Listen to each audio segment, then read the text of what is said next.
Dari 10 orang sudah 5 selesai. Boleh.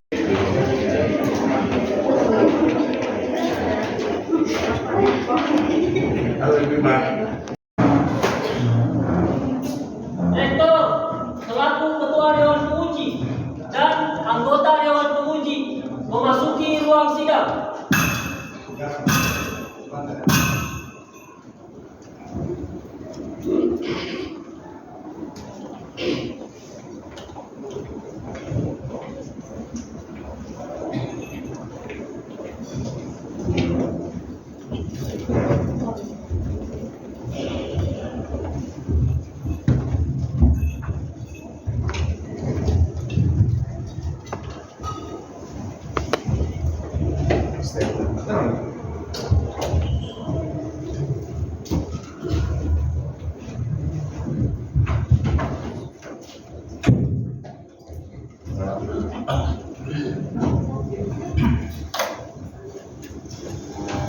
Hadirin persilakan duduk kembali.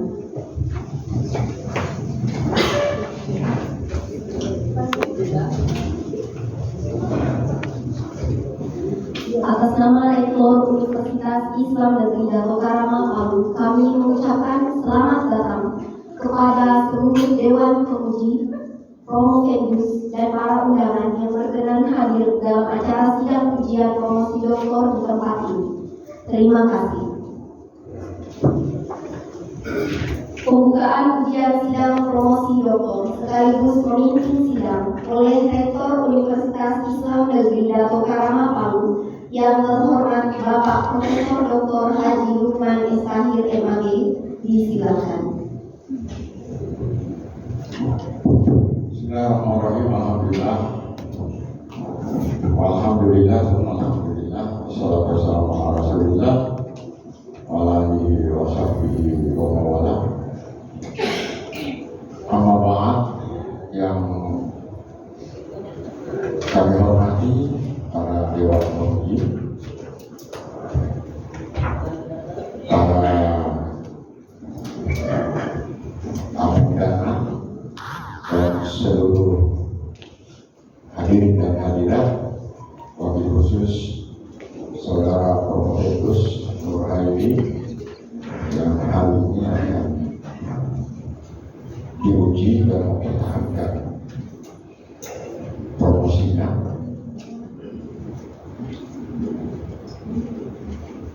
Sekretaris sidang Profesor Haji Nurdin SPD, SOS, MKOM, PhD, penguji eksternal Dr. H. Ghazali Deva, FPD, penguji internal 1 Profesor Dr. Haji Sagam Spetalogi, FPD, penguji internal 2 Dr. H. Kamarudin, MAG, promotor Profesor Haji Nurdin, promotor Dr. Muslim, FPD. Hari ini untuk kedua kalinya kita hadir di sini dalam rangka melaksanakan ujian promosi doktor, dan seperti biasanya kita selalu berdoa kepada Allah agar proses pelaksanaan promosi doktor ini bisa berjalan dengan baik, lancar, dan sukses juga. Selanjutnya saya persilakan Sekretaris Ujian untuk membacakan kelengkapan ujian promosi, dan kepada yang maha terpelajar Profesor Nurdin SPD, SOS, MKOM, PhD, kami persilakan. Terima kasih. Assalamualaikum warahmatullahi wabarakatuh. Selamat pimpinan sidang sekaligus Rektor Universitas Palu, Profesor Dr. Lagi, yang terhormat penguji eksternal Dr. Haji Ghazali Deva, MPD, yang terhormat penguji utama internal 1 Profesor Dr. Haji Sagam Spetalogi, MPD, penguji internal 2 Dr. Haji Kamarudin, MAG, dan promotor Dr. Rusdi, MPD, yang kita lakukan bersama Promokebus, dan kita pakai juga Ustaz keluarga dan seluruh para sekalian berbahagia. Pada kesempatan ini izinkan kami membacakan kurikulum vitae dan kelengkapan ujian promosi dokter hari ini. Nama Nur Khairi, tanggal lahir 10 Agung 30 April 1974. Instansi tempat kerja saya ini Kantor Kemenang Kabupaten Bogor, alamat Kelurahan Leok 1, Kecamatan Riau, Kabupaten Bogor, Sulawesi Tengah. Status menikah. Terima pendidikan yang pertama melamarkan Sekolah Dasar Negeri Sumber Agung Kecamatan Musra Kabupaten Manggai tahun 1986. Tamat Madrasah Hidayah Al-Khair Sumber Agung Kecamatan Duka tahun 1985. Tamat SMP 2 Duka Kabupaten Manggai tamat tahun 1990. Kemudian tamat Madrasah Aliyah Al-Khair tahun 1993. Kemudian menyelesaikan sarjana di Desain dan Drama Palu tahun 1999. Selanjutnya menyelesaikan magister di IAIN Wali Songo Semarang tahun 2011. Saudara Nur Khairi telah mempublikasikan hasil riset dari disertasinya dengan judul The Existence of Islamic Boarding School in Strengthening Religious Oppression in Bogor Regency, Central Sulawesi, di Jurnal International of Multidisciplinary and Analysis volume 7 nomor 6 tahun 2024 mulai halaman 126 sampai 139. Nilai TOEFL-nya yaitu 511 dan hasil tes nilai di disertasi yaitu 19%. Dengan demikian semua syarat telah terpenuhi dan sudah siap untuk diujikan pada daerah promosi ini. Demikian yang saya akan sampaikan. Wassalamualaikum warahmatullahi wabarakatuh. Waalaikumsalam warahmatullahi wabarakatuh. Baik, terima kasih Sekretaris Sidang. Para Dewan Pemuji dan hadirin yang berbahagia. Sebelum saya membuka acara ini, saya persilakan kepada Saudara Nur Khairi untuk mengambil tempat yang sudah tersedia.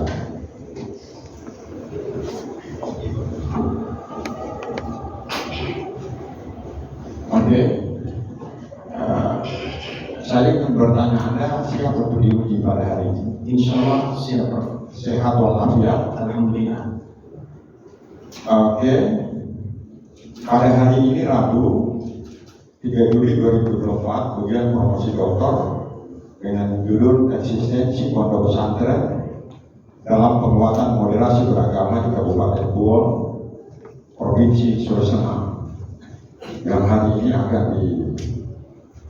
dipresentasikan oleh Saudara Nur Khairi, NIM 0311052108 pada program studi pendidikan agama Islam UIN Dato' Karamah Palu. Dengan memohon rahmat dan ridha dari Allah Subhanahu wa taala, sidang promosi dengan resmi saya akan dibuka. Saudara Promovianus, seperti biasanya total sesinya akan dibagi 3. Sesi pertama Anda silakan mempresentasikan, memberikan penguatan kepada para Dewan Pemuji tentang temuan-temuan yang Anda dapati selama melakukan penelitian di Bogor. Lalu kemudian yang kedua nanti para pemuji akan menanyakan hasil penelitian Anda, dan yang ketiga kita akan skor sementara nanti sidang ini untuk menghitung dan menilai hasil dari ujian pada hari ini. Dan untuk menghemat waktu kami persilakan Saudara Promovianus Nur Khairi untuk mempresentasikan abstrak atau temuan yang diperoleh dalam penelitian ini maksimal selama 15 menit. Kami persilakan. Terima kasih. Assalamualaikum warahmatullahi wabarakatuh. Bismillahirrahmanirrahim. Wassalatu wassalamu ala sayyidina Muhammadin Rasulillah wa ala alihi wa sahbihi wa wala amma ba'du. Yang terhormat Bapak Rektor UIN Dato' Karamah Palu, Maha Guru dan amat terpelajar Bapak Profesor Dr. Haji Lukman S. Akhir MHG selaku Ketua Sidang. Yang saya hormati Direktur Pasca Sarjana UIN Dato' Karamah Palu, selaku sekretaris sidang sekaligus sebagai promotor dan dosen penasehat akademik saya, Maha Guru dan amat terpelajar Bapak Profesor Haji Budin SPD, SOS, MKom, ISD. Yang saya hormati Bapak Promotor amat terpelajar Bapak Dr. Rusdin, MPD. Yang saya hormati Bapak Penguji Eksternal amat terpelajar Bapak Dr. Haji Ghazali Lemba, MPD. Yang saya hormati Bapak Penguji Internal 1 Maha Guru dan amat terpelajar Bapak Profesor Dr. Haji Sagap S. Aloni, MPD. Yang saya hormati Bapak Penguji Internal 2 amat terpelajar Bapak Dr. Haji Kamarudin MHK. Yang saya takzimi dan saya cintai Mama dan Bapak saya, dua insan yang tidak terhitung jasa-jasanya, walau hanya berprofesi sebagai kuli penggarap sawah, tetapi rela hidup susah asal kedua anaknya tetap bisa sekolah. Dua insan yang rela menderita demi mengantar kedua anaknya menggapai cita-cita. Terima kasih Mama dan Bapak saya. Sayangnya Mama saya tidak sempat menghadiri, beliau tidak mampu lagi naik tangga. Saya menawarkan diri untuk menggendong, beliau menolak dengan alasan tidak ingin merepotkan. Istri dan anak saya, orang anak saya yang saya cintai, dan adik serta para keponakan yang saya banggakan, hadirin para undangan yang saya hormati. Izinkan saya mempresentasikan disertasi dengan judul Eksistensi Pondok Pesantren dalam Penguatan Moderasi Beragama di Kabupaten Bohol, Provinsi Sulawesi Tengah. Pondok pesantren adalah produk asli Nusantara. Secara historis, rekam jejaknya memainkan peran multifungsi sebagai lembaga pendidikan tertua dan menjadi benteng pertahanan bangsa, juga menjadi pusat penyiaran dakwah keislaman di Indonesia. Pada awal pertumbuhannya, eksistensinya menjadi istimewa dikarenakan memposisikan diri sebagai lembaga pendidikan penyeimbang dari lembaga bentukan kolonial Belanda, sekaligus menjadi alternatif berlabuh bagi para pribumi yang termarginalkan dari lembaga pendidikan kolonial. Kepiawaian pondok pesantren menampilkan Islam rahmatan lil alamin dan menanamkan landasan kultural, menjadikannya relevan dan dekat dengan konteks keindonesiaan. Lajunya era transformasi digital tidak menjadikannya terpental, apalagi campakan, melainkan tetap survive dan istiqomah bersama atribut keunikannya. Di tengah keseriusan pemerintah dalam menyukseskan agenda penguatan moderasi beragama, komitmen dan kontribusi pondok pesantren kembali diuji. Eksistensinya diharapkan menjadi kawah candra di muka bagi munculnya agent of social change. Di antara bukti bahwa pemerintah sangat serius dalam penguatan moderasi beragama ini adalah dengan memasukkannya ke dalam rencana pembangunan jangka panjang menengah nasional 2020 sampai 2024 yang tertuang dalam Peraturan Presiden Republik Indonesia Nomor 18 Tahun 2020 dan regulasi terkini terkait dengan penguatan moderasi beragama dikeluarkan oleh pemerintah Republik Indonesia Peraturan Presiden Nomor 58 Tahun 2023. Dewan Penguji yang saya hormati, di mata dunia, Indonesia laksana seperti surga yang dihamparkan di persada Nusantara dan sering dijadikan sebagai rujukan dalam mewujudkan harmoni di tengah keberagaman. Pada saat banyak negara mengalami kegagalan dalam menyikapi keberagaman, Indonesia mampu berdiri tegak dengan semboyan Bhinneka Tunggal Ika. Jalan panjang yang telah dilalui bukan berarti tanpa tantangan. Konflik internal antar anak bangsa yang bernuansa sara hingga saat ini masih menjadi ancaman serius yang dikhawatirkan dapat mengoyak keutuhan NKRI. Kekhawatiran tersebut bukan tanpa alasan.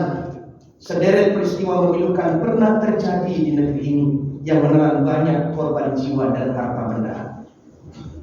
Terdapat 3 masalah yang diteliti dalam disertasi ini. Pertama, bagaimana kondisi nyata kehidupan umat beragama di Kabupaten Gool, Provinsi Sulawesi Tengah. Kedua, bagaimana implementasi penguatan moderasi beragama yang dilakukan oleh Pondok Pesantren Maroke Taklimat dan Mambaul Ihsan di Kabupaten Gool, Provinsi Sulawesi Tengah, di tengah pluralitas kehidupan masyarakatnya.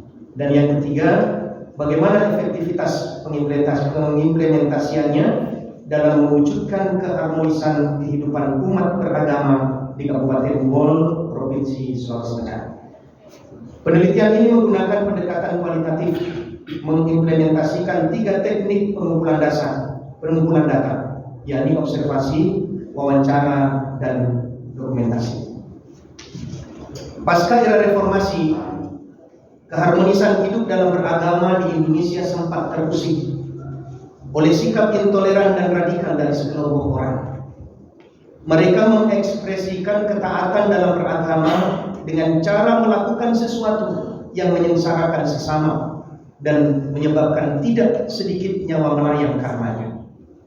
Menjadi tragedi kemanusiaan memilukan yang menghadirkan trauma dan berkepanjangan dan menyisakan bara dendam yang tidak mudah untuk dipadamkan. Hal ini tentu sangat kontradiktif dengan substansi ajaran semua agama yang mengajarkan umatnya meraih dan menebar cinta, kedamaian, serta kebahagiaan. Bagaimana mungkin surga dapat digapai jika tangga yang dibangun untuk meraihnya adalah tumpukan mayat manusia yang tidak berdosa? Mustahil surga dapat dicapai jika jalan yang dibangun untuk menuju ke sana berupa tumpahan darah dan derai air mata kesengsaraan sesama. Surga hanya dapat diraih dengan menebar bahagia kepada seluruh makhluk Tuhan di alam semesta. Disinilah sejatinya substansi terdalam dari misi moderasi beragama Islam rahmatan lil alamin. Fenomena sebagaimana disebutkan tentu harus segera disikapi serius dan dicarikan solusi, bukan sekedar untuk diratapi. Disinilah terletak urgensi penguatan moderasi beragama. Keterlibatan nyata semua pihak menjadi keharusan, tidak terkecuali pondok pesantren. Sebagai wadah ideal dalam menyemai penguatan moderasi beragama, rekam jejaknya tidak terbantahkan. Sangat logis jika legalitas eksistensinya dikukuhkan dalam Undang-Undang Republik Indonesia nomor 18 tahun 2019 tentang pesantren. Juga dalam Peraturan Menteri Agama nomor 30 tahun 2020 tentang pendirian dan penyelenggaraan pesantren. Perlu dicatat, moderasi beragama bukan moderasi agama. Agama sudah sangat modern. Yang perlu dimoderasi agar tidak ekstrim adalah pemahaman dan pengamalannya. Moderasi beragama sejatinya adalah beragama secara proporsional, menjadi umat beragama yang taat dan menjalani interaksi secara bermartabat. Umat Islam yang moderat akan menampilkan Islam dengan ramah, bukan dengan marah. Perilakunya menuai simpati, bukan penebar benci. Kehadirannya membawa rahmat, bukan penyebab la'nat. Terdapat 4 indikator moderasi beragama. Pertama, komitmen kebangsaan. Kedua, toleran. 3, anti kekerasan. Dan yang keempat adalah ramah terhadap tradisi. Dalam literasi keislaman, moderasi sering diidentikan dengan istilah Islam wasatiyah yang merujuk pada firman Allah dalam Al-Quran surah Al-Baqarah ayat 143. Wa kadzalika ja'alnakum ummatan wasatan litakunu syuhada'a 'alan nasi wa yakuna ar-rasulu 'alaikum syahida. Dan demikian pula kami telah menjadikan kamu umat Islam, umat pertengahan, agar kamu menjadi saksi atas perbuatan manusia dan agar Rasul menjadi saksi atas perbuatannya. Penguatan moderasi beragama merupakan alternatif logis dalam respon keberagaman di Nusantara dan solusi tepat di tengah emergensi meningkatnya sikap primordial radikalisme dan fanatisme beragama yang berlebihan. Dewan Penguji yang saya hormati, selanjutnya hasil penelitian. Kehidupan umat beragama di Kabupaten Gool harmonis dalam keberagaman, khususnya di sekitar wilayah Pondok Pesantren Maroke Taklimat di Desa Modo dan Mambaul Ihsan di Desa Wenang. Keduanya berada dalam satu kecamatan, yakni Kecamatan Bukal, Kabupaten Bol, Provinsi Sulawesi Tengah. Kondisi tersebut merupakan hasil ikhtiar panjang yang telah dilakukan oleh banyak pihak dalam penguatan moderasi beragama, termasuk kedua pondok pesantren tadi. Lingkungan kedua pondok pesantren di mana mereka berada bagaikan miniatur Nusantara. Pluralitas tidak menjadi sekat bagi mereka dalam membangun relasi yang harmonis. Masyarakatnya moderat dalam beragama. Penanaman nilai-nilai moderasi beragama diimplementasikan melalui pembelajaran, keteladanan, dan tradisi keseharian pondok pesantren. Pembelajarannya mengimplementasikan metode insersi karena belum adanya mata pelajaran khusus moderasi beragama yang berbasis kurikulum. Penguatan moderasi beragama diinsersikan ke dalam mata pelajaran tertentu yang relevan dan dikontekstualisasikan dengan kondisi nyata pluralitas kehidupan mereka, sehingga pembelajaran menjadi hidup karena para santri tidak hanya melulu disuguhi hafalan. Bagi sivitas kedua pondok pesantren, mencerdaskan anak bangsa adalah tujuan, tetapi membentuk santri yang modern adalah suatu kebutuhan. Efektivitasnya sangat nyata dalam membentuk santri yang modern. Tidak pernah terjadi konflik terkait pengamalan ajaran agama antara sivitas pondok pesantren dengan umat lain yang ada di lingkungannya.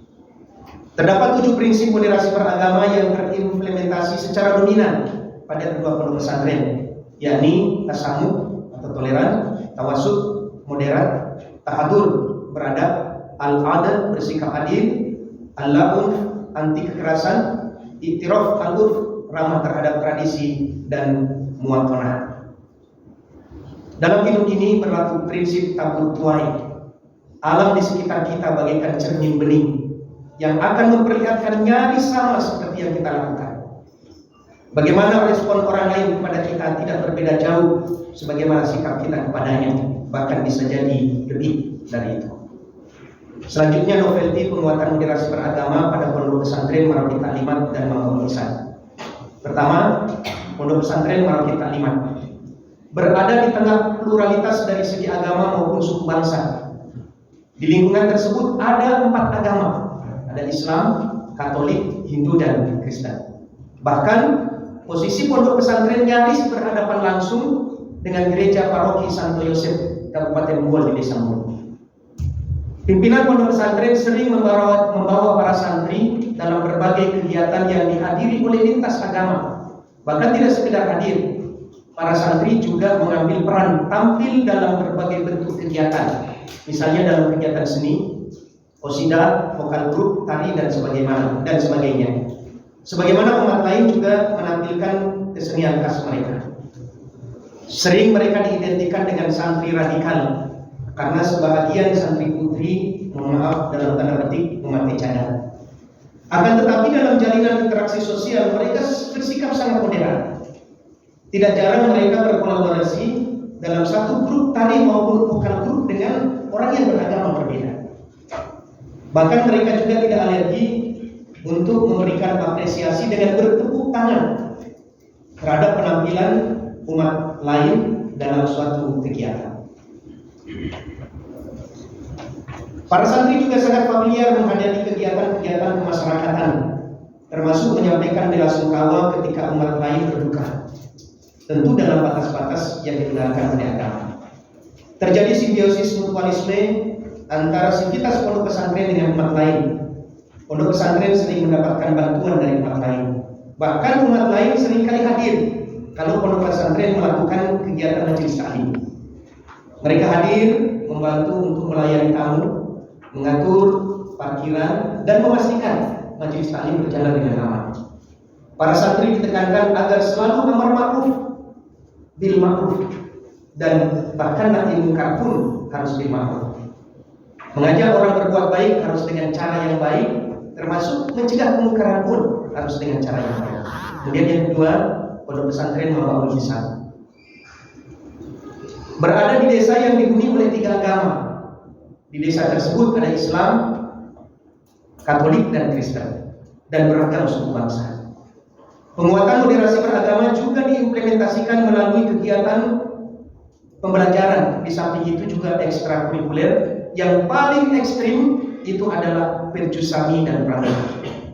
Perjusami itu perkenaan Jumat Sabtu Minggu.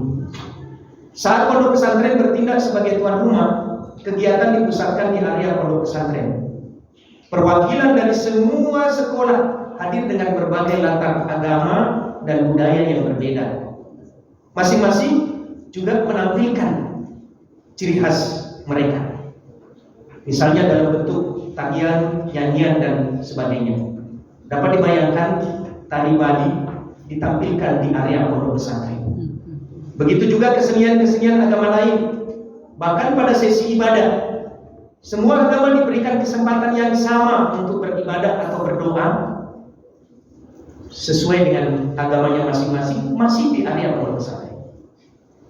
Inisiatif pondok pesantren menjadi tuan rumah sejatinya diproyeksikan agar para santri tidak kagetan menyikapi keberagaman, sekaligus penegas bahwa mereka tidak sedang sendiri. Di sekeliling mereka juga ada orang lain yang ingin eksistensinya diakui. Para santri juga sering diikutkan dalam kegiatan kemasyarakatan yang melibatkan umat lain. Kesimpulan, kehidupan umat beragama di Kabupaten Bol, khususnya di lingkungan pondok pesantren, harmonis dalam keberagaman.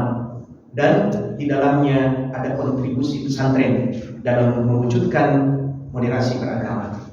Penguatan moderasi beragama diimplementasikan oleh pondok pesantren, oleh kedua pondok pesantren melalui pembelajaran, keteladanan, dan tradisi pondok pesantren dengan menggunakan metode insersi dan model kontekstual.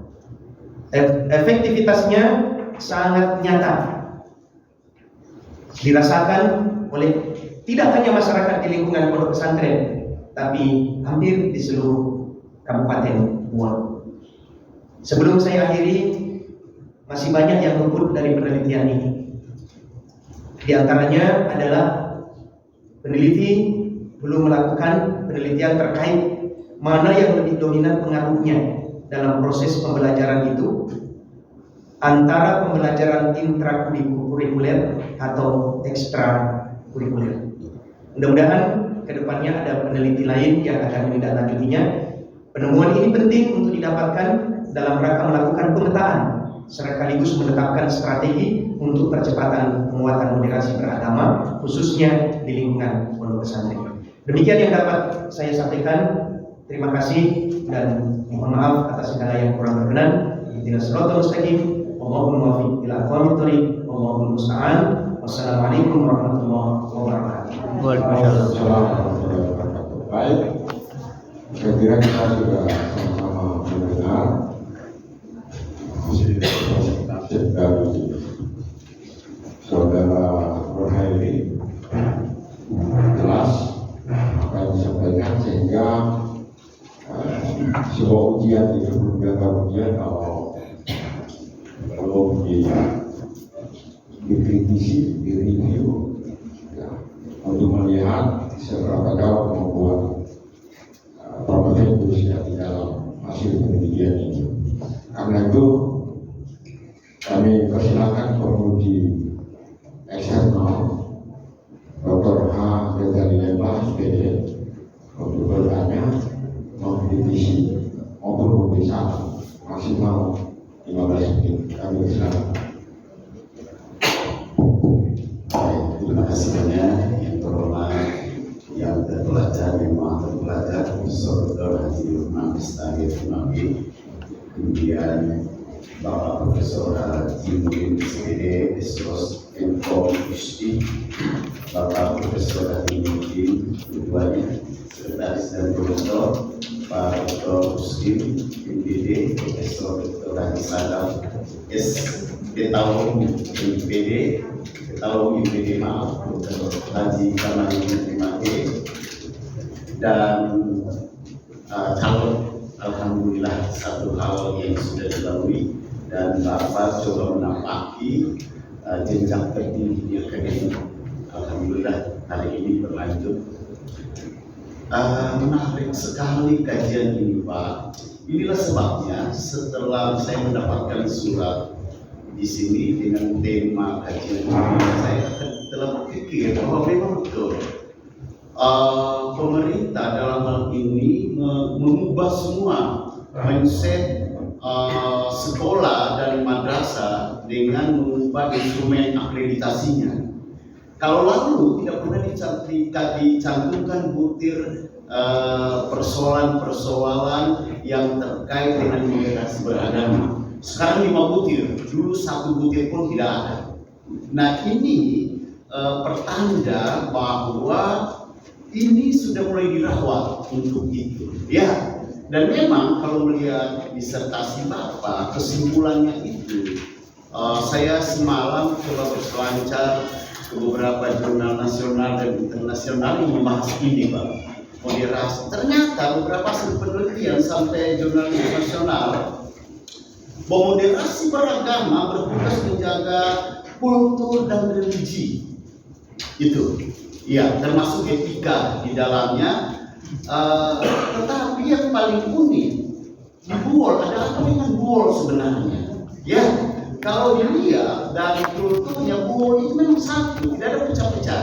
Itu ditandai bahasanya tidak mengenal dialek. Lain dengan kita, jika ini dialeknya 12. Ya berbeda saja orang lain dengan Ledo, satu kurikulum di situ itu selalu ada persoalan ya. Iya, saya tidak mau mengajar itu karena saya bukan orang Ledo. Padahal semuanya anak Kaili. Ya, tetapi di Buol satu saja seperti Jawa Tengah. Jadi tidak ada perpecahan. Nah ternyata tanda-tanda keretakan itu setelah mulai adanya transmigrasi. Ya, gejala itu dimulai di Lampung juga begitu, beberapa hasil penelitian. Dulu kami tidak ada masalah, orang luar yang membuat kami rusak, gitu. Nah ini yang secara umum Pak ya. Nah yang saya tanyakan isu penting dalam moderasi beragama ini kemajemukan Pak. Ya, tetapi disitulah ditandai satu novel Bapak yang sangat menarik. Ya, dan ini temuan yang sangat menarik ternyata. Fisikalnya radikal, tetapi tingkah lakunya modern. Ya kan? Ditandai dengan model yang ada. Hati-hati dengan jilbab panjang, dengan itu. Itu Pak, bisa jadi dikatakan saya mimesis palsu. Ya, kenapa? Karena itu mode. Ya, itu mode. Ya. Nah, tetapi memang bukan radikal, ya. Nah, tapi ini butuh konfirmasi, Pak, ya. Butuh konfirmasi yang pertama hasil temuan Bapak di sana. Dan itu yang lebih sangat menarik temuannya, ya. Belum pernah dikaji yang lain tentang itu, ya kan. Yang kedua memang di lingkungan 4 agama ini menarik, ya, di lingkungan 4 agama. Kalau kasus yang lalu Murdayan, maaf ya, sebutkan yang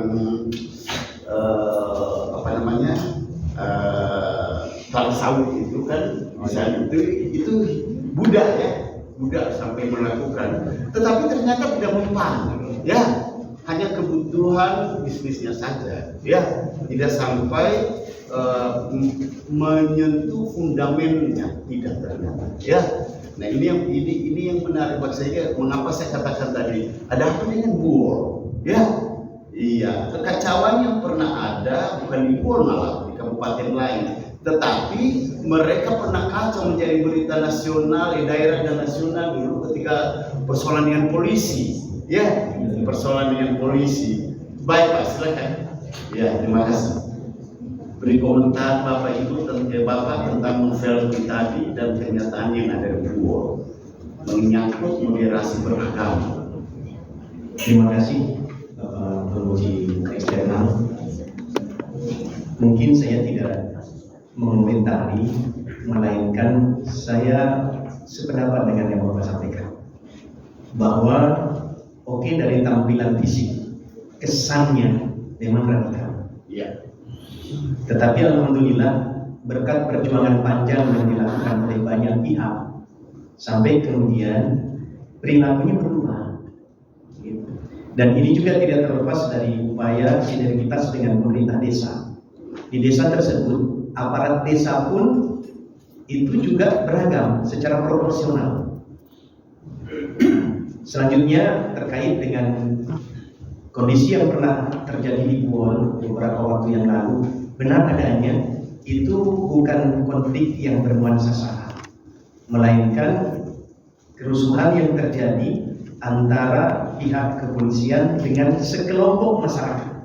Saya tidak menyebutnya masyarakat secara keseluruhan karena ada juga masyarakat yang tidak pro dengan apa yang terjadi, melainkan sekelompok masyarakat karena insiden tertentu, sehingga apa yang sekarang tersimpan di benak banyak anak-anak Buol, generasi Buol, itu sering mereka menyebutnya dengan istilah Ramadan tragedi berdarah. Terima kasih. Itu yang pertama. Terima kasih banyak Pak. Yang kedua menyangkut internal Pak. Internal pesantren sendiri selama ini kan dipahami sebagai lembaga dan bernaung di bawah kementerian ya, di Kementerian Agama, tetapi menggunakan dua kurikulum ya, kurikulum menyangkut santrinya itu sendiri dan kurikulum nasional ya. Nah, kedua ini saya lihat kayaknya belum padu Pak ya, belum padu. Artinya mereka melakukan kadang mengambil yang nasional, kadang dari pesantren sendiri. Gimana itu Pak? Terima kasih. Memang dalam regulasi pesantren itu belum ada kurikulum baru yang diberlakukan, karena masing-masing pesantren diberikan kewenangan untuk merumuskan kurikulum tersendiri sesuai dengan keunikannya. Misalnya kalau basisnya pesantren itu fikih, tentu orientasinya ke fikih. Kalau terkait dengan ilmu-ilmu Al-Quran, ke sana. Tetapi dengan adanya regulasi terkait dengan kurikulum ganda, semua pesantren diwajibkan untuk mengadaptasi, mengambil regulasi dari pemerintah. Di antaranya harus ada pelajaran umum di dalamnya. Di antara kesulitan yang dihadapi oleh pesantren, mudah-mudahan saya salah ini Pak penguji eksternal, di pesantren itu sudah begitu banyak pelajaran yang diberikan kepada para santri. Bukan hanya santrinya yang nanti akan kebingungan untuk memilah-milah, bahkan tenaga pengajarnya pun masih harus banyak menyesuaikan diri. Betul Pak. Over ya. Over. Iya. Terima kasih. Iya. Kapasitas usia mereka itu mendalami itu memang cepat, tetapi mudah Pak. Betul. Ya, Siap. dari sisi usia. Yang terakhir Pak, menyangkut praktek pembelajarannya. Ada Bapak setuju sekali di sini tentang penggunaan model ya. Pertama yang sudah ya mengarah ke inklusif sudah, tetapi yang menarik ini ketika menerapkan contextual teaching and learning ya. Nah, bagaimana modelnya sudah jelas, aplikatifnya Pak, aplikatif pada CTL ini. Ya, coba Bapak bisa uraikan sedikit. Terima kasih. Dalam beberapa kesempatan ketika saya mengikuti proses pembelajaran dari para kiai, para asatidz kepada para santri, saat menjelaskan tentang ayat Inna dina indallahil Islam, ada hal yang menarik bagi saya. Ternyata ayat itu harus dipahami dengan dua model. Ya. Ayat itu harus dipahami secara ke dalam, tidak boleh keluar. Benar adanya, sebagai seorang muslim harus mengakui Islam itu agama paling benar. Tetapi cukup kita masukkan ke dalam. Jangan itu diekspos keluar, apalagi kalau yang mendengar audiens itu adalah umat lain. Nah, itulah yang dimanfaatkan Ahok kemarin Pak. Ya? Iya. Itu yang dimanfaatkan Ahok. Dan menariknya ini kan menarik terus untuk dikaji. Kadang tidak jeli orang melihat, padahal itu yang dimanfaatkan. Ya, kita mudah sekali dipecah sebenarnya kalau tidak kuat pada moderasi ini, sangat mudah dipecah. Ya, nah menarik ya, tidak salah karena Bapak dari Kemenak ya. Ya, nampaknya begitu Pak Rektor. Terima kasih banyak. Assalamualaikum warahmatullahi wabarakatuh. Waalaikumsalam warahmatullahi Warahmatullahi wabarakatuh. Ya, Pak Dr. Gandani MI, beliau ini adalah kepala badan nasional akreditasi nasional untuk Sulawesi Tengah. Terutama banyak berhubungan dengan sekolah dan madrasah. Untuk akreditasi pesantren itu sudah beliau, makanya beliau pada paham tentang situasi di madrasah yang ada di Sulawesi Tengah. Terima kasih Pak Dr. Gandani. Selanjutnya kami persilakan kepada penguji internal 1 yang maha terpelajar Profesor Dr. Asaka Alumni PJ untuk memberikan pertanyaan masukan maksimal waktu seperti yang pertama 15 menit. Kami persilakan Prof.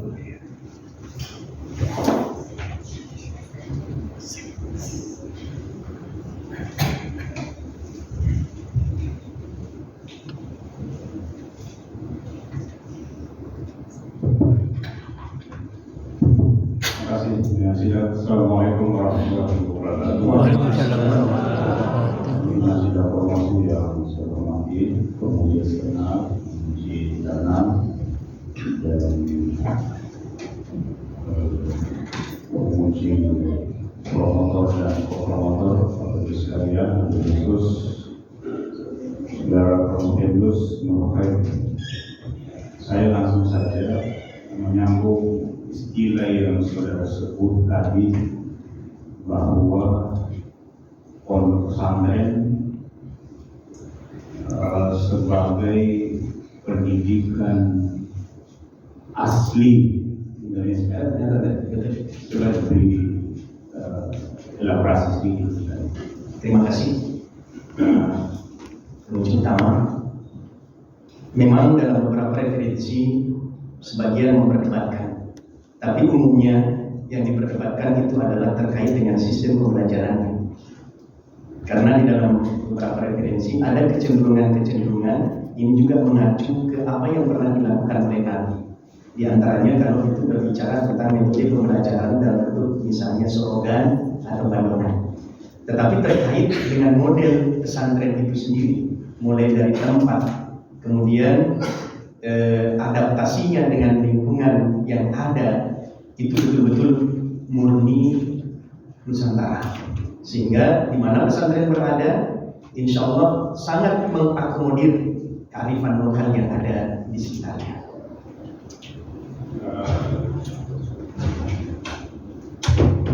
Saya belum menangkap substansinya. Siap. Izin saya tambahkan, Bro. Ya, maksud saya apa indikatornya sehingga pesantren itu disebut sebagai pendidikan asli Indonesia. Pendidikan Islam asli atau pendidikan asli? Produk asli Nusantara. Produk asli Nusantara. Ya, apanya itu? Indikatornya apa? Ya. Pertama, di samping dari segi nama pesantren itu lebih cenderung berasal dari Nusantara. Kemudian tampilan bangunan dan lain sebagainya sebelum memasuki masa kemajuan itu ciri khas kearifan lokal itu sangat lama. Demikian juga muatan-muatannya, pembelajarannya, utamanya bagaimana mengakomodir sekaligus merawat keragaman dan kearifan lokal. Nusantaranya, budaya Nusantara lebih nampak di pondok pesantren. Bagaimana kalau kita bandingkan dengan sistem pembelajaran yang sudah sebutkan tadi, yang juga sebenarnya sudah ada pada masa Nabi. Masa Nabi itu sistem pembelajarannya lebih banyak sistemnya slogan dan panduan. Dan itu yang sudah sebutkan sebagai salah satu indikator. Gimana menjawabnya? Siap. Terkait dengan sistem pembelajaran, misalnya saja berkaitan dengan bandongan atau betonan. Ini sebagian peneliti menyampaikan nyaris sama dengan al-Qur'an di masa Nabi. Hanya saja bedanya model dalam belajarnya, prosesnya. Di dalam pembelajaran Bandongan atau Betonan itu kiai memegang satu kitab tertentu yang dikaji. Semua santri juga membawa. Selanjutnya para santri selalu membuat catatan-catatan kecil di dalam kitab tersebut terhadap kata-kata yang memang sulit dan perlu untuk dimaknai. Jadi begini, saya kira untuk menjawabnya itu saudara sebutkan saja ciri-ciri pondok pesantren. Tapi yang disebut pondok pesantren itu ada 5. Siap, rukun pesantren ada 5. Pertama harus ada kiainya, yang kedua harus ada masjidnya, yang ketiga harus pada pondok, yang ketiga, yang keempat harus ada santri, dan ini santri mukim bukan santri kanot, dan yang kelima harus ada kitab utama kajian di situ. Itu saya kira yakin senang. Siap. Baik, bagus ya. Kemudian yang kedua,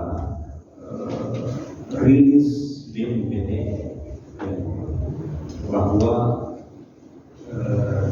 ternyata pondok pesantren itu masih ada ratusan lebih yang terkomunikasi dengan paham radikalisme. Dan tidak kemana-mana. Jauh. Terima kasih Pak Prof.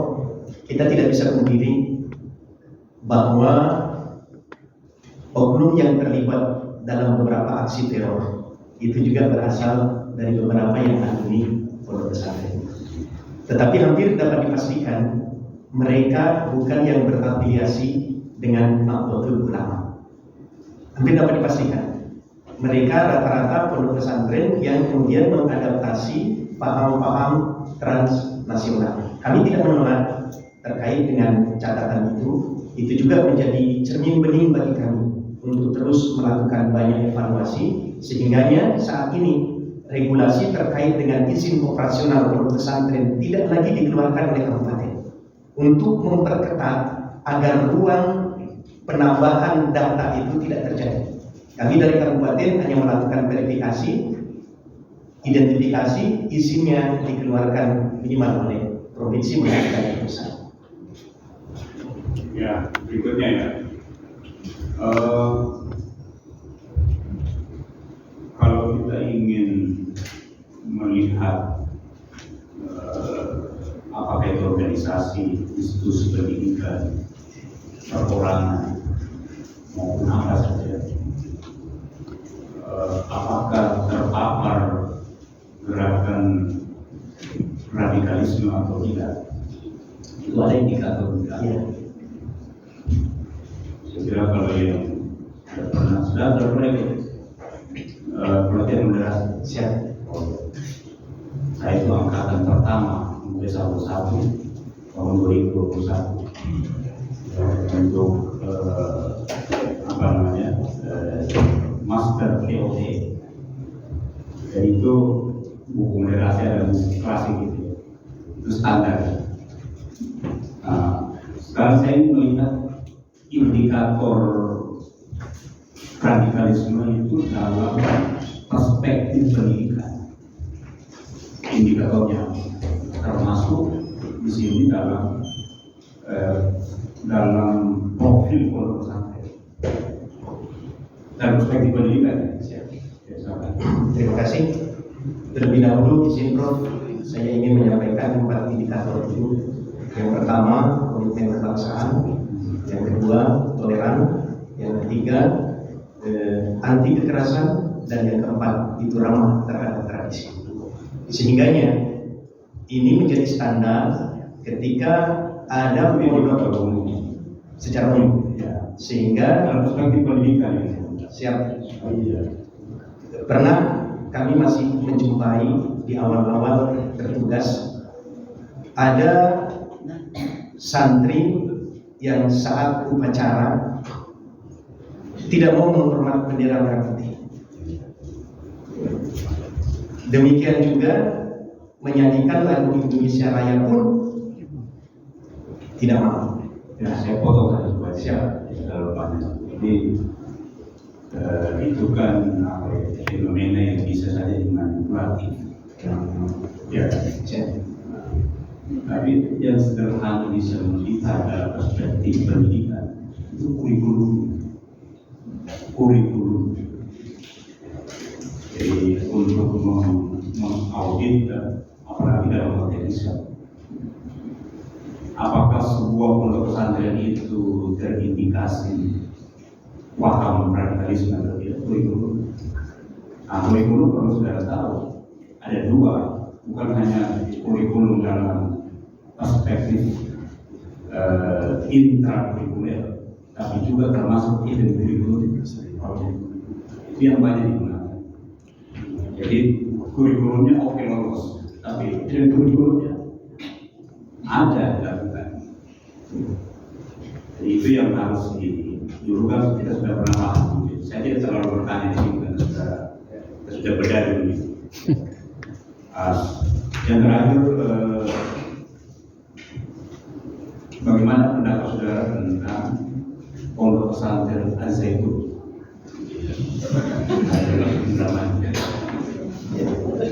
Terima kasih, Prof. Alhamdulillah. Kemudian pemerintah menganggap itu adalah pondok pesantren yang tidak layak. Dan secara pribadi, bukan karena saya sebagai ASN Kementerian Agama, tetapi secara pribadi kami juga menolak terhadap praktek-praktek yang ada di pondok pesantren tersebut. Praktek apa? Banyak, misalnya kalau itu benar adanya dan sepertinya benar, ada perlakuan-perlakuan yang tidak layak dilakukan oleh pimpinan pondok itu kepada wanita-wanita yang bukan muridnya. Contoh kecil misalnya.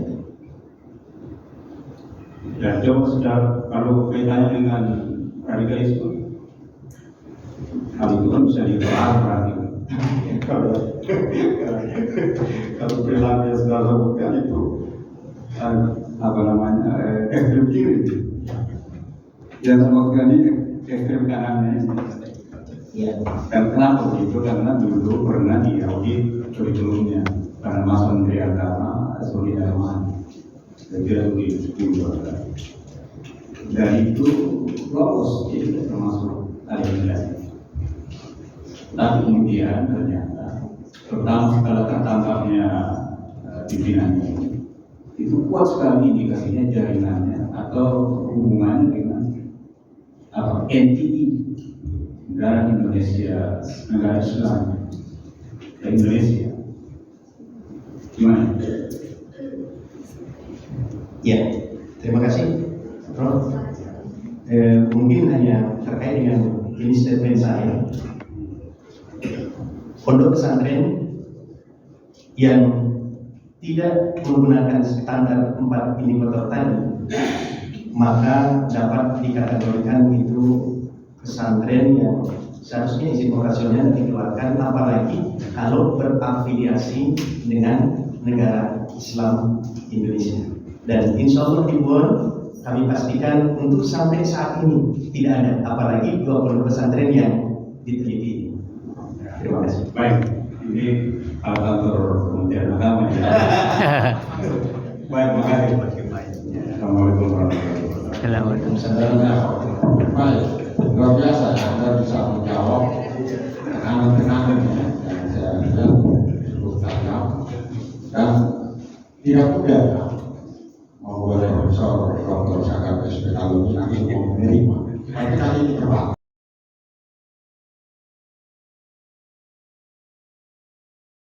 Kami persilakan kepada pengundi internal 2, Dr. Haji Kamarudin MAG, untuk memberikan pertanyaan-pertanyaan, kontribusi, saran. Waktu kami berikan 10 menit, Pak. Terima kasih. Assalamualaikum warahmatullahi wabarakatuh. Alhamdulillah wassalillah wala haula wala quwwata illa billah. Ya, kita hormati dan kita muliakan pimpinan sidang, aku Rektor Universitas Karamapalu, kami sebelumnya beliau Profesor Dr. Rahman Mustahil, yang saya hormati dan saya muliakan para guru besar dan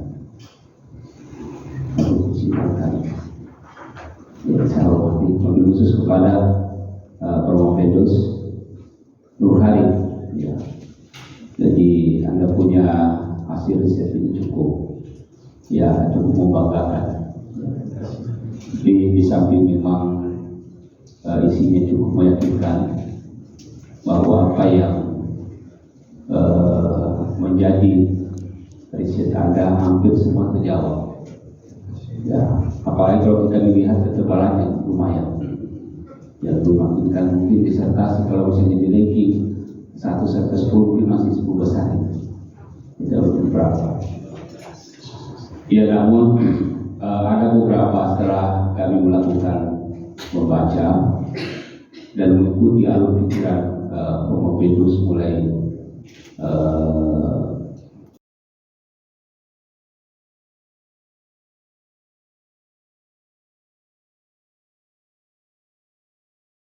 kepada kita bahwa Anda layak dan pantas menjadi seorang dokter. Cuma ada beberapa hal yang belum saya pahami, ya.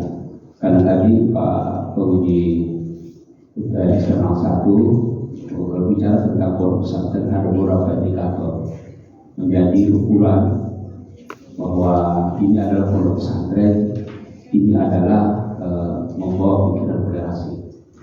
Ya, misalnya begini, kalau pondok pesantren itu kan disebutkan tadi ada kiainya, ada masjidnya, kemudian ada kitabnya, kitab kuning.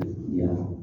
Dan terkait dengan moderasi, hadirnya pondok pesantren dalam rangka memberikan penguatan moderasi beragama di Kabupaten Bogor, saya mau menanyakan tentang yang terkait dengan kiai dulu. Yang kiai yang hadir di sana itu supaya kita tahu bahwa betul-betul pondok pesantren itu melahirkan konsep-konsep moderasi, karena adalah salah satu sumber pencerahan itu adalah kiai. Ini juga kiai yang belum disampaikan kepada kita, harus ditahu sangat keilmuan beliau itu. Barangkali bisa dijelaskan beliau terkait dengan kiainya. Terima kasih Bapak Penguji internal 2. Yang pertama, pengasuh pondok pesantren Merapi Taliman itu Bapak Kiai Nazam SPD. Beliau alumni dari pondok pesantren Pancor NTT.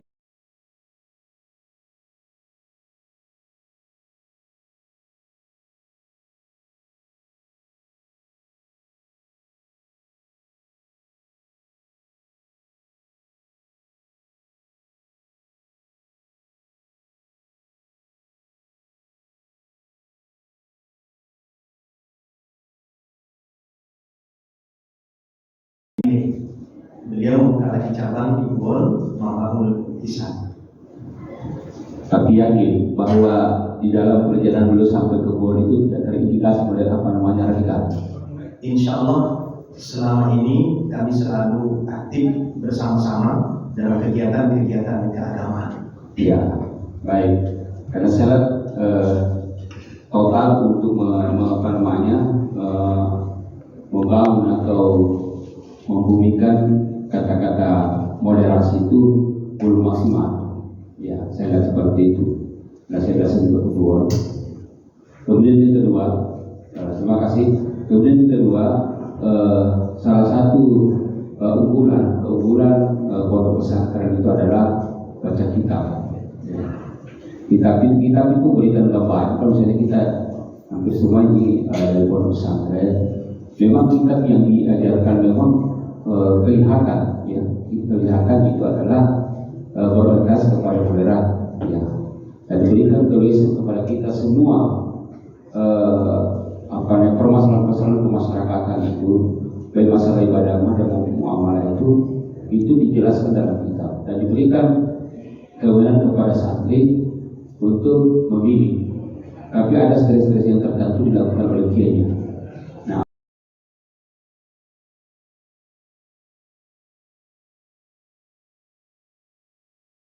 Penguatan moderasi itu ada di balik kesehatan. Terima kasih Bapak Penguji internal 2. Mohon maaf sekedar kami berikan informasi terlebih dahulu.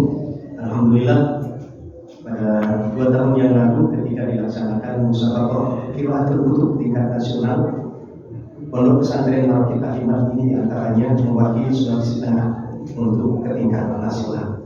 Nah, terkait dengan kitab ya, di antara yang dikaji itu yang selama ini sudah sangat akrab bahwa beraliran modern, misalnya adalah kitab Ihya Ulumuddin. Ayah, terima kasih. Terakhir. Statement terakhir yang disampaikan oleh Prof. Yunus itu bahwa pondok pesantren yang merupakan yang dilakukan riset ini dianggap bahwa hakul yakin, ya boleh ya. Terima kasih Bapak Penguji. Singkat saja, memang masih ada catatan. Sebagaimana yang tadi juga disampaikan oleh Bapak Penguji eksternal, di Pondok Pesantren Marwati Taklimat itu sepintas terkait dengan pakaian itu ada kesan masih ada radikal, tapi untuk substansinya insya Allah tidak. Dan ini juga menjadi tugas bagi kami untuk bagaimana kami lebih mengedepankan kearifan lokal budaya Nusantara. Terima kasih. Ya, terima kasih Pak. Assalamualaikum warahmatullahi wabarakatuh. Waalaikumsalam warahmatullahi wabarakatuh. Terima kasih Pak. Selanjutnya kepada Profesor yang maha terpelajar, Profesor. Saya langsung saja ke pertanyaan. Ya, beberapa hasil riset yang dilakukan oleh peneliti sebelumnya ditemukan bahwa mayoritas pesantren sekarang di Indonesia sudah menggunakan kurikulum pemerintah ya, secara eksplisit. Namun dalam proses pembelajaran di pesantren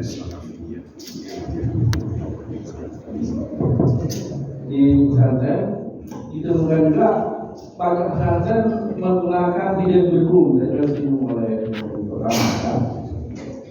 Sebagai contoh, riset dilakukan oleh Charles Tan di pesantren Luki.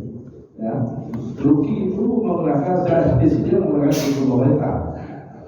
Tetapi kenapa santrinya banyak jadi radikal dan intoleran?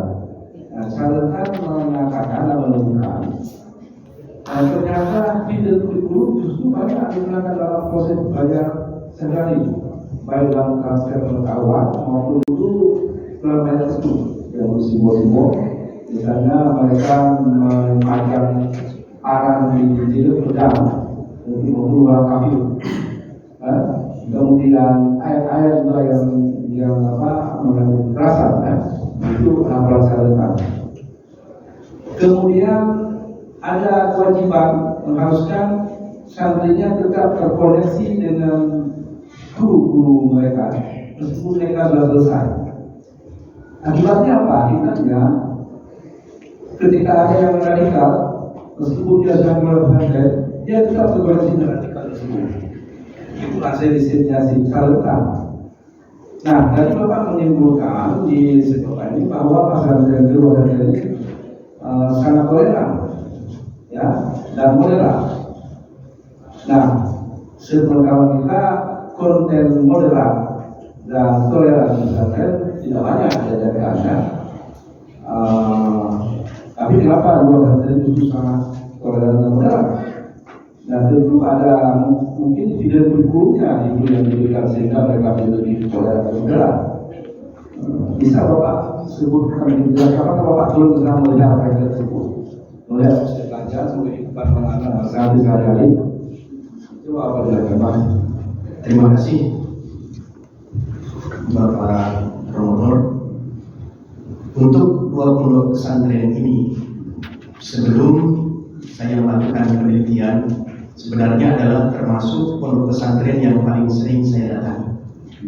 Kenapa demikian?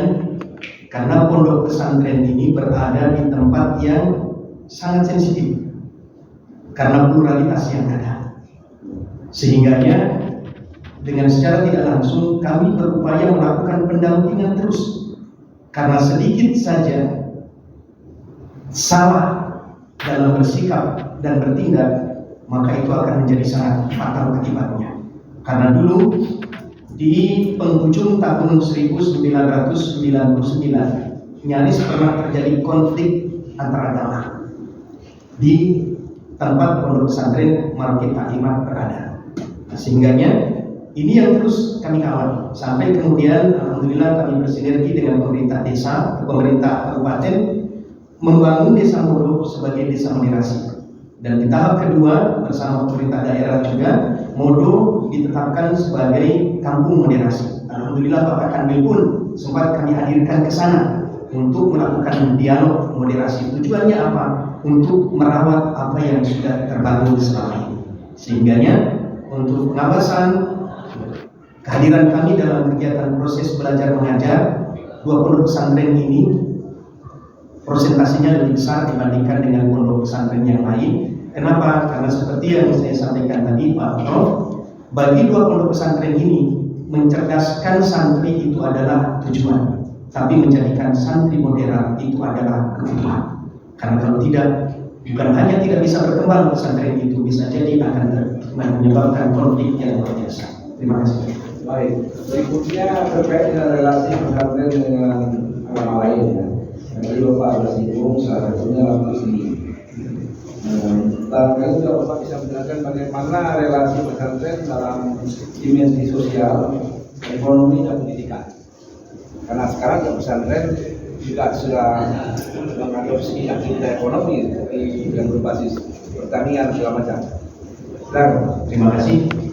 Saat ini pesantren mengusung misi kemandirian pondok pesantren, sehingga orientasinya bukan semata-mata pada pendidikan agama, tapi juga pada pengembangan ekonomi. Relasi antar pondok pesantren dengan umat lain ini sungguh luar biasa. Mereka menjalin kerjasama. Kebetulan saat ini dibuat setelah adanya pabrik pengelola sawit. Mereka pun membuka lahan dan patungan dengan umat lain. Umat Hindu beberapa kali memberikan bantuan saat mereka panen raya jagung dalam bentuk teras keramik, teras masjid dan di pesantren itu sendiri. Demikian juga ada umat Buddha yang walaupun di desa itu tidak ada, cukup jauh di Kabupaten Buol, mereka juga sering datang. Pondok pesantren juga demikian. Saat umat lain membutuhkan, sama-sama memikul apa yang harus diselesaikan. Terakhir, Prof, pada saat membangun masjid itu di tempat yang agak rendah, sehingga butuh timbunan banyak. Yang bergerak mengangkat timbunan itu adalah dari umat Katolik. Karena komunitas pesantren tidak punya dump truck, jadi mereka bawa traktornya, ya, traktor yang di sawah itu dirakit untuk membawa timbunan. Ini sekedar gambaran betapa relasi antara komunitas pesantren dengan umat lain itu terjadi dengan baik. baik, terima kasih ya. Pak Tuan, Baik, terima kasih Prof. Nurdin. Selanjutnya Prof. Dr. Sidin MPD, kami persilakan dengan waktu ini. Terima kasih. Assalamualaikum warahmatullahi wabarakatuh. Alhamdulillah, bersyukurillah, alhamdulillah, yang terhormat Presiden dari Sektor Lalu dan Guru Kemudian Profesor yang saat ini telah memuji kepada Prof. Sebelum saya bertanya, saya tadi menyimak dulu mungkin dari jawaban Prof. Ada kegiatan yang dilakukan di pondok pesantren itu dan meningkatkan pluralisme termasuk agama. Saya punya pengalaman di Ambon tahun 1991. Itu perkemahan Wirakarya kedua yang hari waktu itu penggalang atas di SMA atau Alia sederajat perguruan tinggi Islam dan Islam. Salah satu syarat agar lokasi itu bisa diserahkan kepada Kementerian Agama, maka Kementerian Agama harus membuat kegiatan di situ. Itulah tujuannya, sehingga diadakanlah kegiatan dan sekarang berdiri IAIN sekarang. Ada yang perlu termasuk bahasa yang dikawal tadi. Waktu itu hadir beberapa sekolah non muslim. Yang disampaikan Prof. tadi ini tataran ideal yang normal-normal. Di sana saya temukan yang tidak normal dalam bahasa apa? Terjadi mabuk-mabuk. Itu tidak normal itu. Jadi waspada itu nanti dibol. Bagaimanapun dikawal, tapi kalau ada yang mabuk dalam satu tenda berbahaya. Dan itu teman dari Makassar, dia sudah kasih keluar bajunya. Kita tahan, jangan. Siapa mau berenang pulang? Hanya bisa dihindari. Baik, jadi betul harus tetap dikawal. Kalau perlu sampai 24 jam. Pertanyaan saya, moderasi beragama ini kan muncul secara regulasi tahun itu tahun 2000-an, sekitar itu ya, 2000-an. Nah, bahkan diperkuat oleh regulasi terakhir 2023.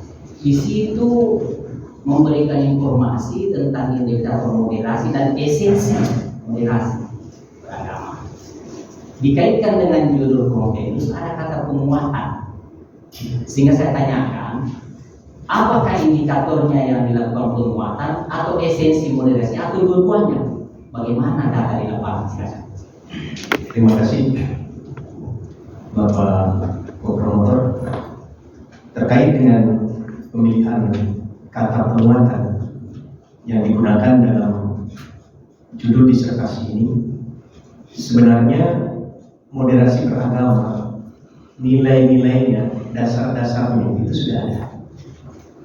Karena sebelum pondok pesantren dibangun, mereka sudah hidup bersama. Adanya kata penguatan ini diantaranya adalah ada suatu harapan yang tertuang di dalamnya, bagaimana yang sudah terbangun itu tidak hanya terawat, melainkan dapat lebih ditingkatkan lagi, dengan kata lain dapat lebih dikuatkan. Itu mungkin yang bisa saya berikan penjelasan. Nanti makna penguatan di situ apabila dia terawat kuat dia kalau dia terawat. Oh iya, baik. Yang kedua, pluralisme ini yang ada di world ini kan itu sesungguhnya kalau kita bicara tentang hakiki itu kan wahyu yang dihamparkan oleh Allah. Jadi ada wahyu kauniyah, ada kauniyah. Ini saya kira termasuk kauniyah ini dihamparkan. Realitas hidup. Oleh sebab itu jika ada orang tidak menerima mengenai moderasi ini, sebenarnya dia menolak wahyu Allah. Bagaimana? Benar sekali Bapak Promotor, karena di dalam Al-Quran juga ditegaskan, walau sya'allahu laka'anakum ummatan wahidah. Seandainya aku berkeinginan, aku jadikan kamu satu umat saja. Nah, sehingganya ketika ada upaya-upaya meniadakan keragaman, sebenarnya dia sedang merancang berbenturan langsung dengan agendanya Allah. Dan dapat dipastikan di samping itu akan gagal, juga akan memantik konflik yang sangat tidak menguntungkan. Saya sangat setuju dengan Bapak Prof. Terima kasih. Terakhir, ending dari moderasi beragama itu kan ada orang yang memahami bukan pada implementasinya, tetapi ada di atasnya itu. Setelah melakukan atau implementasi, maka dua kemudian yang muncul bersamaan. Apa yang dialami dan apa yang dirasakan. Oleh sebab itu moderasi beragama harus dapat dialami dan bisa dirasakan. Tidak usah dijawab. Terima kasih. Waalaikumsalam. Ya baik, terima kasih Pak Dr. Rusdi PD. Yang terakhir saya, kalau saya menyimak beberapa pertanyaan dan bagaimana respon Anda, saya kira sudah sangat jelas, sangat bagus, dan pada dasarnya respon positif ya, dari berbagai Dewan Pemuji. Sehingga saya tidak perlu bertanya lagi. Terima kasih. Saya hanya ingin sedikit memberikan gambaran dan sekaligus tidak perlu untuk jawab. Jadi yang membedakan kami yang ada di depan dengan Anda itu, tahu nggak apa? Pakaian ini. Pakaian ini yang membedakan yang di sini dengan di sana. Berarti pakaian ini menggambarkan identitas. Nah, sebuah kampung moderasi, kalau dia belum bisa merubah cadar, karena begini, cadar ini bagi orang Arab itu budaya, bagi orang Indonesia bukan budaya. Budaya orang Indonesia itu adalah kerudung atau seperti yang dipakai oleh ibu-ibu. Sepanjang belum bisa dilakukan perubahan cara berpikir, cara bertindak, maka sebenarnya dia hanya kampung moderasi itu masih sebenarnya. Nah itu tugas Anda nanti untuk menguatkan bagaimana bahasa kasarnya begini, jangan membeli minyak tanah dengan botol bir. Jangan salahkan orang kalau kemudian orang bilang loh itu saat itu kok minum bir, padahal beli minyak tanah. Karena identitas bir itu adalah bagi orang-orang pemabuk. Jadi kita tidak bisa memaksakan mau merubah secara langsung, pelan-pelan. Biasanya lewat budaya juga, tidak perlu dengan misalnya pakai agama, ya kan, karena kita sudah punya identitas sendiri. Nah kalau ini bisa kita lakukan, dan saya percaya itu pasti bisa. Kenapa saya lakukan? Kenapa harus seperti itu? Saya punya 184 orang itu binaan mantan teroris, semua istrinya berkata. Jadi cadar ini adalah identitas bagi mereka.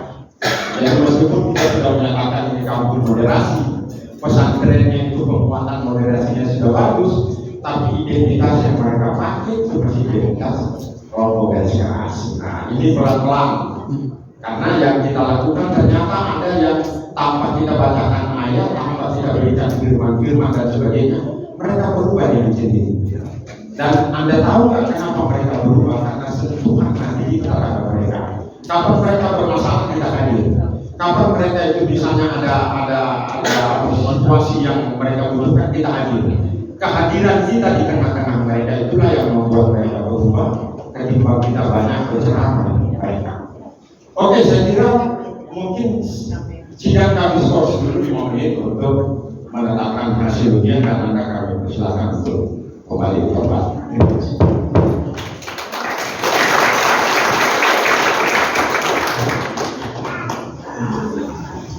Silakan minum.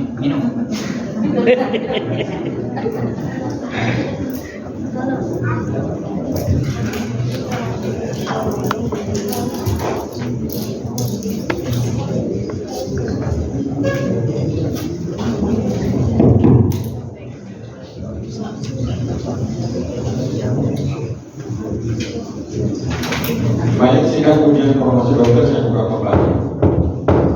Kepada saudara Rohani kami persilakan kembali lagi ke tempat. Dewan Pemuji dan hadirin yang kami muliakan, pada hari ini telah dilaksanakan ujian promosi dokter atas nama Rohani Rizky 0311052108. Program ini saat dia Presiden Agama Islam, lahir di Tulungagung 30 April 1934. Setelah memperhatikan satu lama pendidikan yang ditempuh saudara Rohani selama kurang lebih 2 tahun 10 bulan 2 hari. Ini dokter ini 2 tahun 10 bulan 2 hari. Luar biasa cepat ini. Kedua, hasil ujian semester saudara selama studi di program Pasca Sarjana UIN Jatuh Karma Baru dengan nilai rata-rata 3,78 dengan predikat istimewa. Luar biasa. Yang ketiga, presentasi dan jawaban-jawaban saudara hari ini atas pertanyaan dia juga oleh para pemuji dengan nilai rata-rata 95. Maka sidang Hakim Penguji menetapkan bahwa saudara dinyatakan lulus dengan predikat ujian atau cum laude.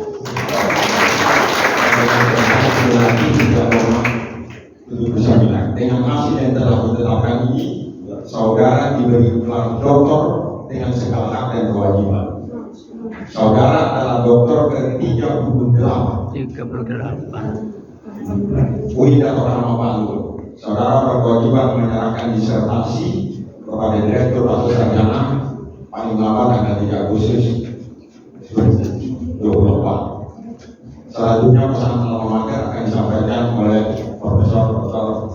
Musrudi. Kami persilakan. Baik, terima kasih. Assalamualaikum warahmatullahi wabarakatuh. Waalaikumsalam. Kami bersama promotor, co-promotor, pimpinan sidang dan seluruh penguji sekali lagi saya mengucapkan selamat kepada Dr. Nurhairi telah lulus dengan predikat ujian. Tentu saja keberhasilan terlepas dari kerja keras saudara sendiri dan juga karena rahmat Allah Taala dan juga karena doa orang tua. Bapak ini mengenai kehidupan orang tua. Tuhan beliau itu telah menunjukkan kekuatan pada hari ini.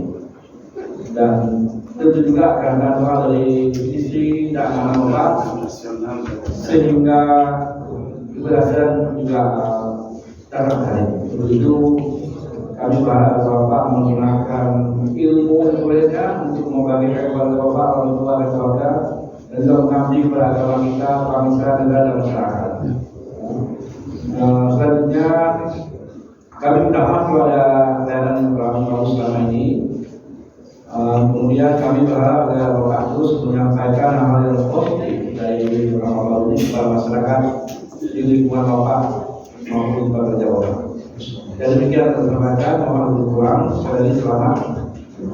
Selanjutnya assalamualaikum warahmatullahi wabarakatuh. Waalaikumsalam warahmatullahi wabarakatuh. Dewan Penguji dan hadirin yang kami muliakan.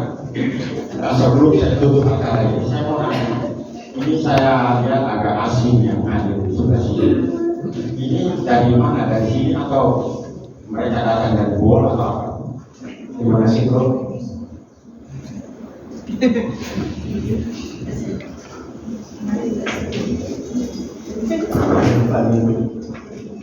Kunjungi atau saya,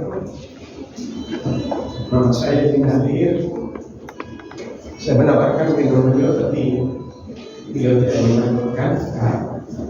Alhamdulillah selamat. Bising saya pegang. Oke, baik. Saya jadi gini, bapak-bapak yang ada ini, baik bapaknya atau mungkin ada ibu bersama di sini. Ada bangkainya, saudara Nurhairi. Ini luar biasa. Sejak kuliah S1 di UI Dato' Karama Palu dan dia menyelesaikan S3-nya di UI Dato' Karama Palu. Anda berbangga punya anak seperti ini, punya teman, punya saudara, mungkin punya pimpinan di UOL seperti ini. Dan saya ingin menyatakan bahwa UI Dato' Karama Palu memproduksi mahasiswa seperti dia.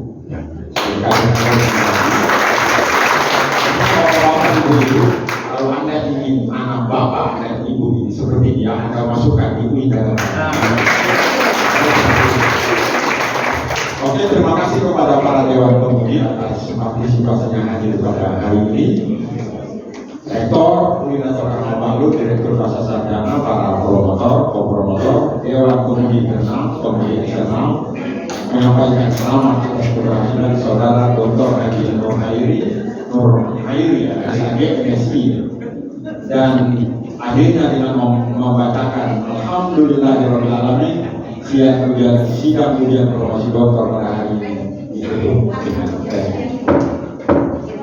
kasih atas perhatiannya. Wassalamualaikum warahmatullahi wabarakatuh.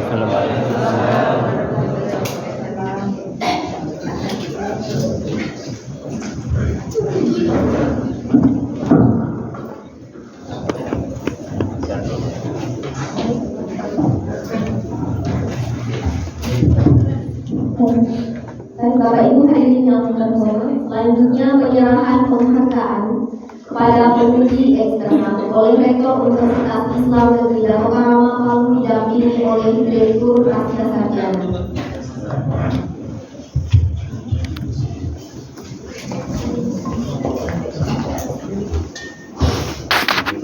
Siap.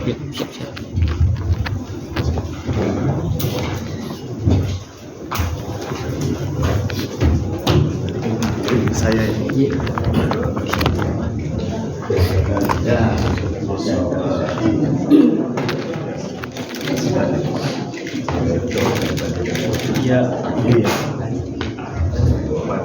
Selanjutnya penyematan selempang kursor oleh Rektor Universitas Islam Negeri Jakarta Palu kepada Bapak Dr. Nur Hairi SAG MSc.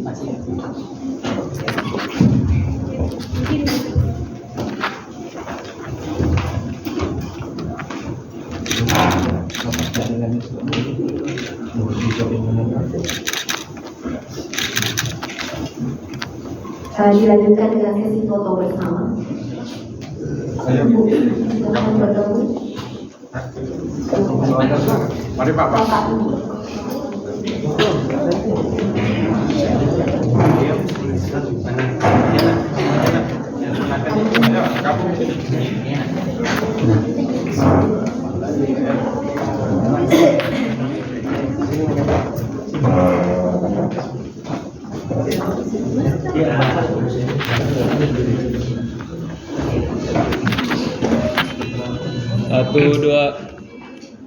Satu, dua, tiga. Ya. Oke.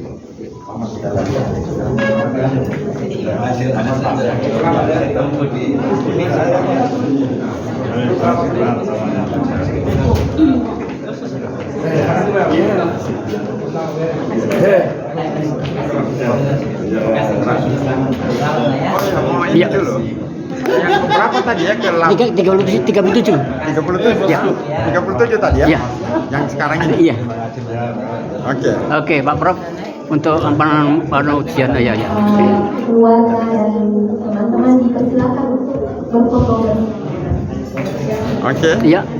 Dalam ujian ke-37 Pak Prof. Iya. Iya. Alhamdulillah hari ini kita baru saja selesai mengikuti promosi doktor atas nama Nur Hairi. Iya.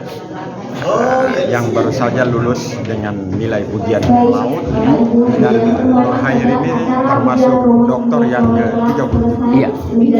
Insya Allah nanti mungkin bulan depan mungkin ada sekitar 10 sampai 15 orang lagi yang akan dokter. Iya. Di UIN Dato' Palu. Terima kasih atas perhatian, atas kehadirannya. Assalamualaikum warahmatullahi wabarakatuh. Waalaikumsalam warahmatullahi wabarakatuh.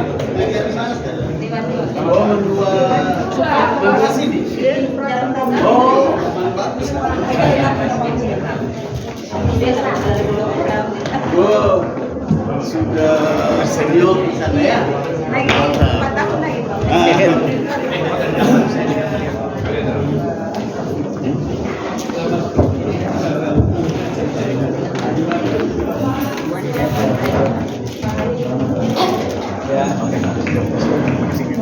Kami seangkatan. Makasih ya. Mari kita foto bersama. Mari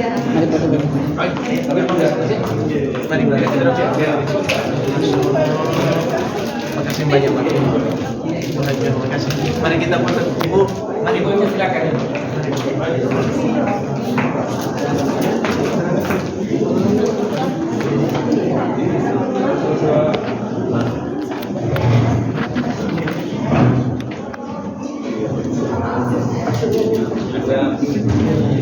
Oke, yang lain? Tolong.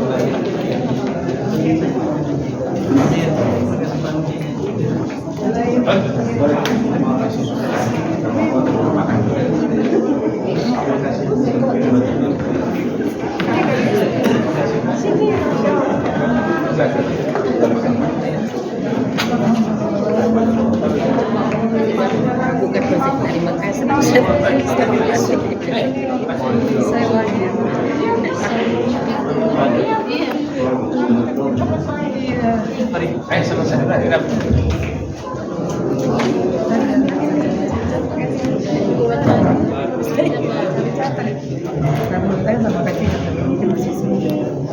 Sama kaji sendiri. Oke, lanjut.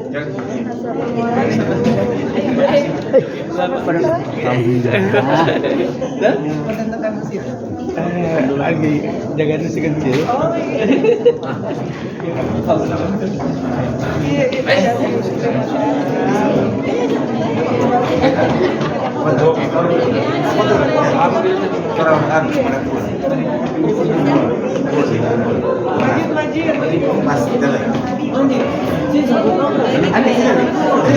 Sama Adin.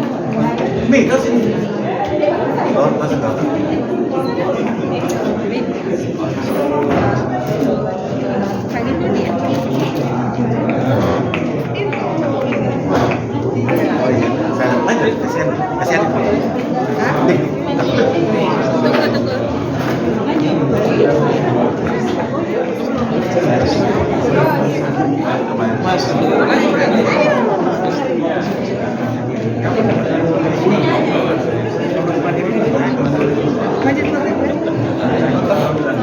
Terima kasih banyak. Puji Hansel. Terima kasih banyak.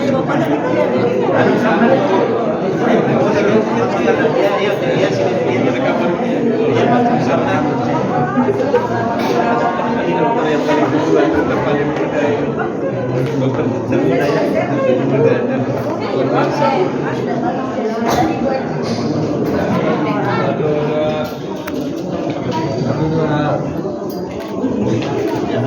Semangatnya lagi. Masya Allah. Kita ketemu lagi mulai dari sama Eko. Masih ada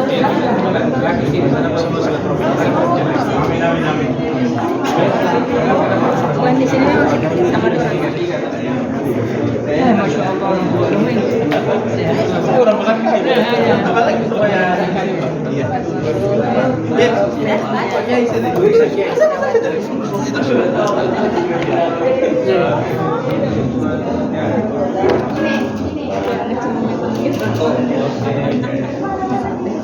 Monggo.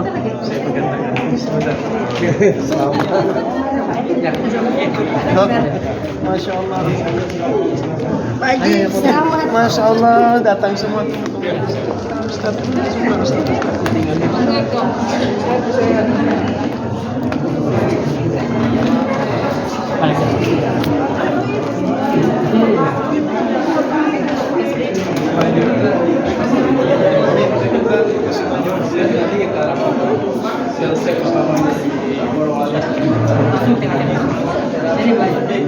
Pak Dokter, Sis Evi ayo sini. Mari Bu, sama-sama Bu. Eko.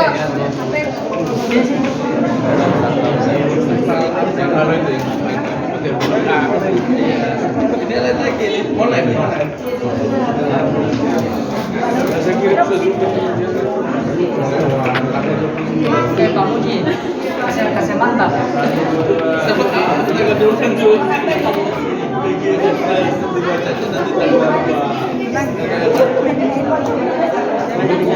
Tapi tidak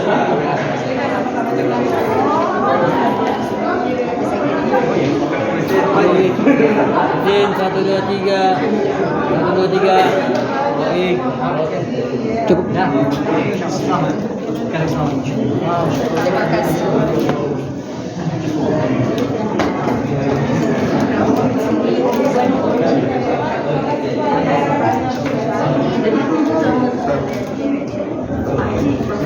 Iya, boleh saya kita betul-betul di sebentar.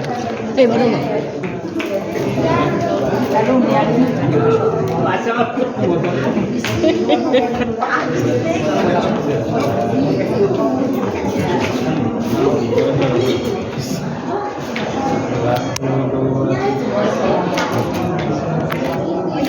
Ya, luar biasa.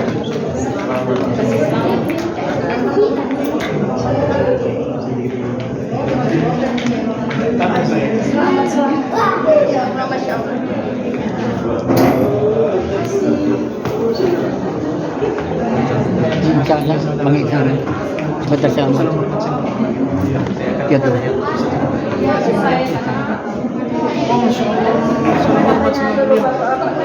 Sama-sama. Terima kasih.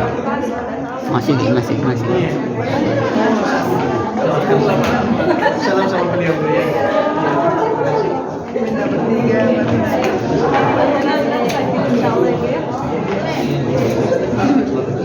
Ibu, ayo foto. Foto lagi juga. Masih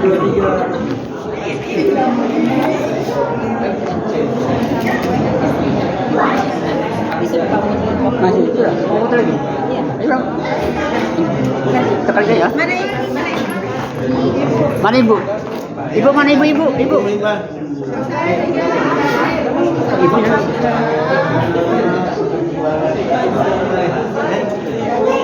Sudah tadi.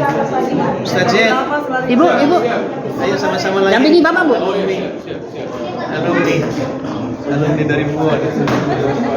Dokter. Saya mau ngobrol nanti. Oh iya.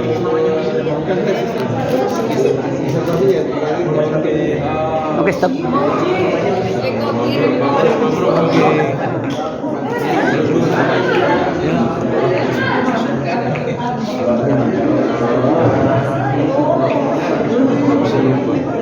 Banyak bisa datang. Sukses. Jadi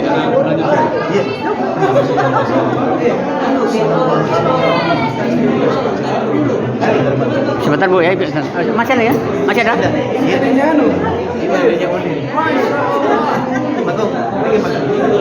Mari Pak. Tanjung Bulu. Oh iya, saya. Ya. Masih.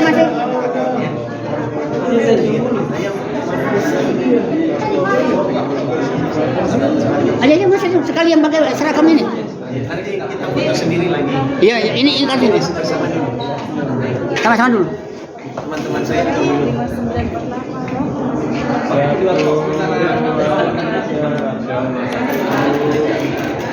Ya, Ibu Samna, mari. Sudah nih.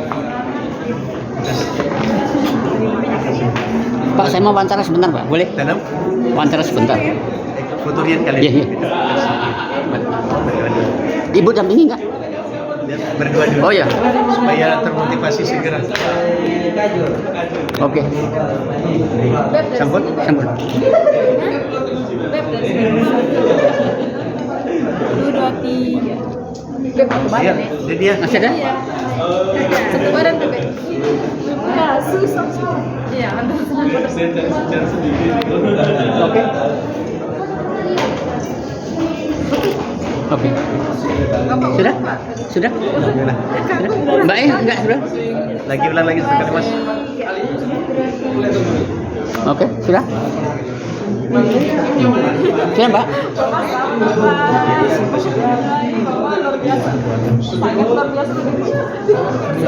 Sukses. Bapak. Bapak nanti ada hal-hal yang disampaikan. Siap. Terima kasih sekali. Anu Pak, wawancara tentang memilih judulnya itu Pak. Oh gitu. Iya. Monggo. Sama-sama. Pak Haji, tentang pemilihan judul skripsi ini Pak, untuk menunda Disertasi ya? Iya, disertasi. Ya. Monggo. Terima kasih. Kenapa saya kemudian menjatuhkan pilihan ini, judul terkait dengan eksistensi pondok pesantren dalam penguatan moderasi beragama di Kabupaten Ubon. Iya. Karena kita ingin menempatkan pesantren pada tempat yang sesungguhnya. Kita tidak bisa menutup mata mengingkari jasa-jasa terhadap negara ini. Kontribusinya luar biasa. Sekaligus kontribusi ini masih terus diharapkan oleh negara kita. Dan insya Allah dengan penguatan moderasi beragama di pondok pesantren, kita akan membentengi pondok pesantren dari masuknya paham radikal, kembali ke hitah aslinya pondok pesantren. Itu saja. Terima kasih. Assalamualaikum warahmatullahi wabarakatuh. Jadi ucapan dengan keluarga Bapak yang keluarga. Ya. Pertama-tama saya ingin mengucapkan terima kasih yang setinggi-tingginya pada kedua orang tua saya Tanpa kedua orang tua tidak mungkin saya bisa dalam posisi ini. Dan justru ini adalah keberhasilan kedua orang tua saya. Beliau berdualah yang rela susah asal kami masih sekolah, yang rela menderita asal kami bisa meraih cita-cita. Saya tidak bisa membalas apa-apa kepada kedua orang tua. Insya Allah Allah menempatkan beliau berdua di tempat istimewa di sisinya. Demikian juga kepada istri dan 4 orang anak saya, kepada adik-adik dan ponakan saya, luar biasa memberikan support, membersamai dan ikhlas untuk berkali-kali harus saya tinggalkan demi untuk penyelesaian seperti ini. Insya Allah Allah juga membalas dengan yang terbaik kepada istri, anak-anak saya, adik dan ponakan-ponakan saya. Amin ya rabbal alamin. Oke, terima kasih. Terima kasih. Izin 1 2. Baik-baik, jelaskan baik. Oke. Saya terus lanjut. Ini seangkatan ini, seangkatan.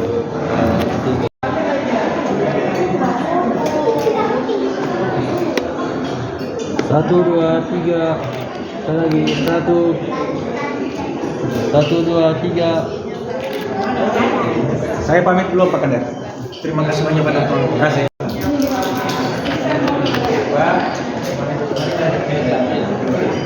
Oke. Apa lagi rapat? Ya. Oke. 1 2 3. Sekali lagi 1 2 3.